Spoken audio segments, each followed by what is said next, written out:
Saudaraku terkasih, selamat hari Minggu. Saya ucapkan pada saat ini firman Tuhan pada Minggu Pentakosta 31 Mei 2020 tertulis dalam Yesaya 63 ayat 11 sampai ayat 14. Demikian firman Tuhan. Lalu teringatlah mereka kepada zaman dahulu kala, zaman Musa hambanya itu, di manakah dia yang membawa mereka naik dari laut bersama-sama dengan penggembala kambing dombanya? Di manakah dia yang menaruh Roh Kudusnya dalam hati mereka, yang dengan tangannya yang agung menyertai Musa di sebelah kanan, yang membelah air di depan mereka untuk membuat nama abadi baginya, yang menuntun mereka melintasi samudera raya seperti kuda melintasi padang gurun? Mereka tidak pernah tersandung. Seperti ternak yang turun ke dalam lembah, Roh Tuhan membawa mereka ke tempat perhentian. Demikianlah engkau memimpin umatmu untuk membuat nama yang agung bagimu. Demikian firman Tuhan. Saudaraku yang terkasih dalam Kristus Yesus, Yesaya 63 ini termasuk dalam bagian ketiga kitab Yesaya, atau sering disebut dengan Trito Yesaya. Dalam nats ini kita lihat ada pengakuan dan permohonan Nabi Yesaya bagi umat Israel tentang kasih setia Tuhan yang tiada bandingnya. Dan ini semua ia nyatakan melalui doanya. Nabi Yesaya mengakui betapa besar kasih setia Allah yang telah dinikmati oleh umat Israel. Allah menjadikan Israel sebagai umatnya, anak-anak Tuhan yang tidak akan berlaku curang. Allah lah yang telah menyelamatkan mereka dan yang telah menebus mereka. Allah lah yang menggendong mereka selama zaman dahulu. Kalau di sini istilah menggendong dalam arti meringankan beban mereka dan juga menolong mereka melewati berbagai pergumulan. Itulah perbuatan yang telah dilakukan Allah kepada umat Israel. Tapi apa yang terjadi? Setelah banyak hal yang baik yang Allah perbuat bagi umat Israel, setelah begitu banyak pertolongan yang Allah berikan pada umat Israel, sepantasnya mereka semakin percaya pada Tuhan Allah. Sepantasnya mereka semakin baik dan semakin taat kepada firman Tuhan Allah. Mereka harus bersyukur kepada Allah dan tetap berpengharapan pada pertolongan Allah dalam kehidupan mereka. Itu yang seharusnya mereka lakukan. Tetapi itu tidak terjadi. Yang terjadi malah sebaliknya. Mereka melupakan segala perbuatan-perbuatan besar yang telah Allah berikan pada mereka. Mereka tidak tahu berterima kasih. Kalau manusia mengatakan orang tak tahu diri, lupa kacang pada kulitnya. Setelah diberikan banyak sekali perbuatan baik kepadanya, tapi dia tidak tahu berterima kasih. Saudaraku terkasih dalam Kristus Yesus, kondisi mereka saat itu memang mengalami masa-masa sulit setelah mereka kembali dari pembuangan. Mereka harus bangkit dari keterpurukan. Banyak yang harus mereka benahi karena segala sesuatu yang mereka jumpai sudah rusak. Jadi mereka kembali ke tempat mereka, tanah Kanaan. Ternyata di tempat itu semuanya sudah rusak. Banyak harus mereka benahi dan segala sesuatu yang mereka jumpai sudah menjadi rusak. Mereka harus membangun kembali bait Allah untuk tempat mereka beribadah dan berdoa kepada Tuhan Allah. Mereka harus membangun kembali rumah tempat mereka tinggal. Dan mereka juga harus membangun keadaan ekonomi keluarga mereka. Sementara tanah pertanian mereka yang sebagai sumber kehidupan tidak layak lagi untuk dikerjakan. Sudah menjadi hutan belantara. Tidak layak lagi dikerjakan. Dan mereka kecewa karena harus memulai dari nol. Mereka harus memulai dari nol. Membangun bait Allah, membangun rumah, memperbaiki keadaan ekonomi, dan lain sebagainya. Itu yang membuat mereka terpuruk. Dan mereka hampir putus asa. Mereka kehilangan harapan dan berpikir, apakah Tuhan masih mau menolong mereka? Mereka berpikir, ataukah Tuhan sudah meninggalkan mereka? Pertanyaan seperti itu muncul dalam hati mereka di tengah-tengah keputusasaan mereka. Saudaraku terkasih, pada saat seperti itulah Yesaya membangkitkan kembali pengharapan mereka akan penyertaan dan pertolongan Tuhan.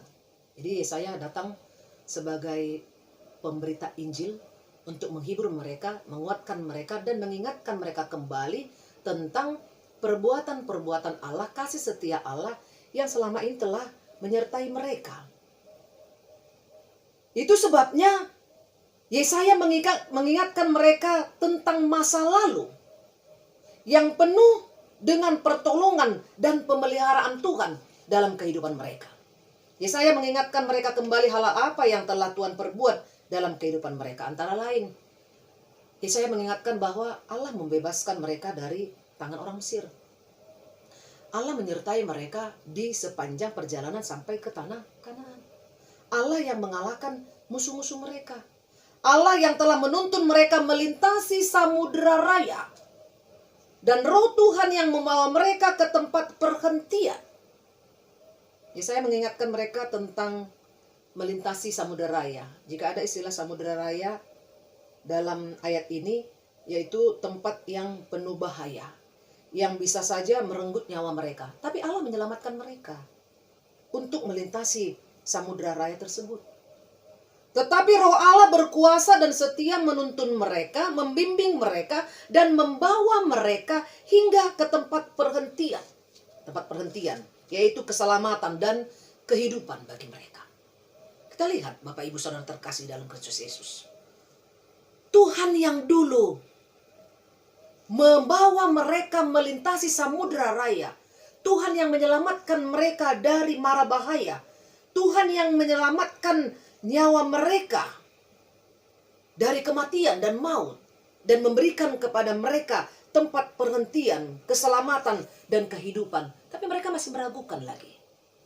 Mereka sudah melihat bahwa Allah begitu kuat, bahwa Allah begitu dahsyat menyelamatkan mereka. Tapi mereka masih ragu.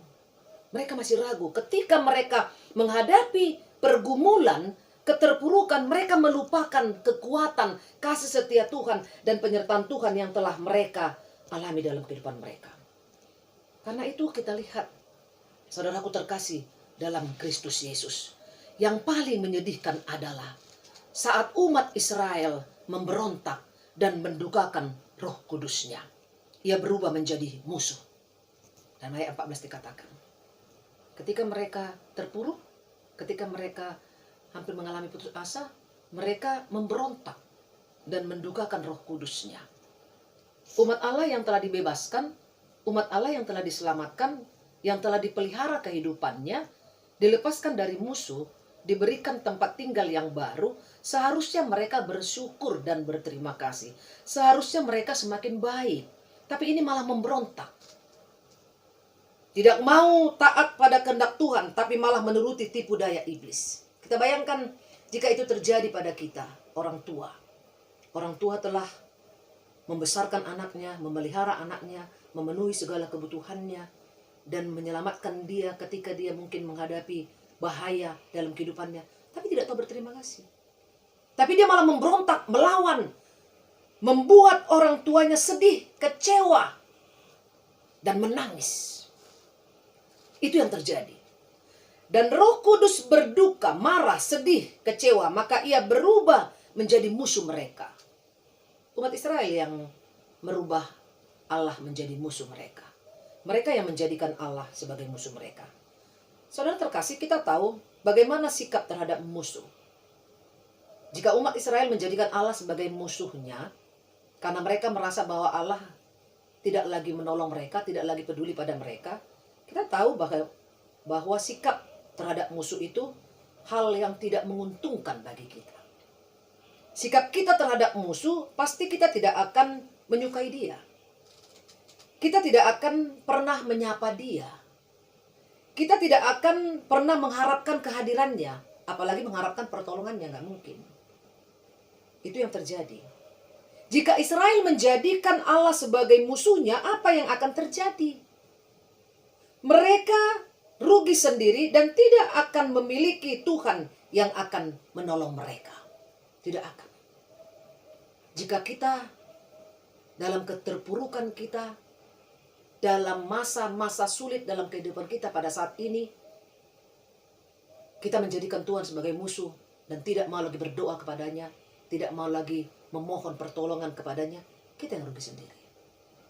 Kita tidak akan beroleh pertolongan, kita tidak akan beroleh keselamatan, dan persoalan kita tidak akan selesai. Tidak ada jalan penyelesaiannya. Saudaraku terkasih dalam Kristus Yesus, kita lihat dari nats kita pada minggu hari ini. Pertama, jika kita mengalami pergumulan, kedukaan, musibah, penyakit, atau masa-masa sulit dalam hidup ini, bahkan mungkin harus memulai perjuangan kita kembali dari nol, seperti bangsa Israel. Jika kita berada pada titik itu, jangan pernah katakan, mungkin Tuhan sudah tidak peduli padaku. Di manakah Dia yang dulu pernah menolongku? Atau jangan pernah kita mengatakan, Tuhan telah meninggalkan aku. Jangan sekali-sekali. Sebab perkataan itu akan melukai dan mendukakan Roh Kudus. Karena perkataan seperti itu menunjukkan bahwa kita sudah meragukan kuasa Allah. Bahwa kita sudah melupakan perbuatan-perbuatan besar yang telah pernah Ia lakukan pada kita. Jadi mungkin saat ini kita ada yang terpuruk karena penyakit. Kita mungkin kehilangan harta karena habis untuk perawatan. Mungkin karena musibah yang terjadi semua harus hilang. Maka jangan pernah mengatakan, apakah Tuhan masih akan menolongku? Apakah Tuhan sudah meninggalkan aku? Apakah Tuhan masih mau memberikan kepadaku perubahan? Atau kemajuan? Atau kemakmuran kembali? Kalau kita mengatakan itu, di situ kita berarti sudah meragukan kuasa Tuhan Allah. Kita sudah melupakan perbuatan-perbuatan besar yang telah pernah kita nikmati, yang telah Tuhan lakukan pada kita. Kedua, jangan pernah lupakan apa yang telah Tuhan perbuat dalam hidup kita. Baik bimbingannya melalui firman-Nya, baik pemeliharaannya dengan memenuhi kebutuhan kita setiap hari, dengan memberkati pekerjaan yang kita lakukan, baik melalui pertolongannya dan penyertaannya dalam kehidupan kita. Ingatlah selalu, kebaikan-kebaikan yang Allah perbuat bagi kita sekecil apapun itu. Sekecil apapun. Dan ingatlah juga bahwa Ia yang dahulu setia menolong kita, Ia juga yang akan menolong kita di sepanjang hidup kita. Tidak akan pernah berubah itu. Kecuali kita yang meninggalkan Tuhan Allah. Tuhan tidak akan pernah berubah. Tuhan tidak akan mengurangi berkat-Nya kepada kita. Kecuali kita tidak lagi berpengharapan dan percaya kepadanya. Dan jika dalam kondisi kita yang memburuk pada saat ini, mungkin karena penyakit, katakanlah, Allah yang selama ini memberi kesehatan kepadaku, Ia juga yang akan menyembuhkan penyakitku. Itu suatu pengharapan yang kuat dalam hidup kita. Kita harus katakan itu dalam kehidupan kita. Yang ketiga, jangan kecewa jika kita harus berjuang dari nol lagi. Mungkin karena penyakit, karena musibah, mungkin karena dampak COVID-19. Banyak yang kehilangan pekerjaan. Banyak mungkin yang telah kehilangan materi dalam keluarganya. Ingatlah selalu dan katakan bahwa Tuhan yang dulu pernah memelihara hidupmu, Ia juga yang akan memeliharamu saat ini. Tuhan yang dulu pernah memberi kejayaan padamu, Ia juga saat ini yang akan memberkati pekerjaanmu agar kamu bangkit kembali. Ia yang dulu selalu memberi kekuatan dan kesehatan bagimu di sepanjang hidupmu, Dia jugalah yang akan memulihkan kesehatanmu saat ini. Apapun yang kau pikirkan. Apapun yang kau pikirkan. Dan kita lihat dalam nats ini penguatan bagi kita. Jika dalam ayat 12 dan ayat 13 dikatakan, yang dengan tangannya yang agung menyertai Musa di sebelah kanan, yang membelah air di depan mereka untuk membuat nama abadi baginya, yang menuntun mereka melintasi samudera raya seperti kuda melintasi padang gurun, mereka tidak pernah tersandung. Itulah kekuatan kita. Tuhanlah yang akan selalu menuntun kita, menyertai kita, dan kita tidak akan tersandung dalam perjalanan hidup kita. Tuhanlah yang akan menyelamatkan kita dalam pergumulan kita. Tuhanlah yang akan membebaskan kita. Roh Kudus Tuhanlah yang akan menyertai kita senantiasa sampai akhir hidup kita. Amin. Kita berdoa. Bapa di sorga, terima kasih kami ucapkan kepadamu. Jika firman-Mu pada hari ini telah kami dengarkan Tuhan, yang mengingatkan kami bahwa Roh Kudus mula Tuhan yang menuntun kami, yang menggendong kami, dan senantiasa menolong kami dalam pergumulan hidup kami Tuhan. Dikala kami mengalami banyak keterpurukan, penyakit, dan kondisi sulit pada saat ini Tuhan, biarlah kami tetap mengatakan Tuhanlah penolong kami, Tuhanlah yang menyelamatkan kami, dan Tuhanlah yang membebaskan kami dari segala persoalan yang kami hadapi pada saat ini. Terima kasih Bapa di sorga, biarlah firman-Mu bertumbuh dalam kehidupan kami, dan kami dapat melakukannya dalam kehidupan kami masing-masing. Dalam Kristus Yesus, terimalah doa kami.